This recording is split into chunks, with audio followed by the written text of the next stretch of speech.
দশহরার দিনতে আমি ঘুগনি বানিয়েছিলাম, আর সেই ঘুগনিটা না রাত পর্যন্ত আমরা খেতে পেরেছিলাম না। তার আগেই ঘুগনিটা খারাপ হয়ে গেছিলো।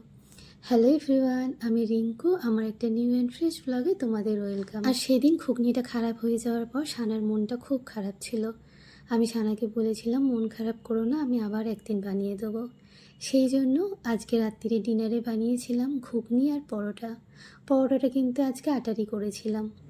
আর আগের দিন যেহেতু ময়দার বানিয়ে দিয়েছিলাম, সেই জন্য আজকে আটার পরোটা নিয়ে কোনো কমপ্লেন ছিল না, চুপচাপ খেয়ে নিয়েছিল। তবে ঘুগনিটা পাতে দেখে খুব খুশি হয়েছিল। আর একটা মা নিজের বাচ্চাকে যত্ন করে খাইয়ে যে তৃপ্তিটা পায়, সেই তৃপ্তি কিন্তু অন্য কাউকে খাইয়ে পায় না। আমি অন্তত পাই না। আর আসার সময় আজকে সানা ওর পাপার থেকে বায়না করে মিষ্টির দোকানেও ঢুকেছিল। সেখান থেকে মিষ্টি নিয়ে এসেছিল। আমার আর সানার জন্য নিয়ে এসেছিল পেক রসগোল্লা, আর ওর পাপার জন্য নিয়ে এসেছিল সন্দেশ। চলো আজকের ভিডিওটা এখানেই শেষ করলাম। টাটা।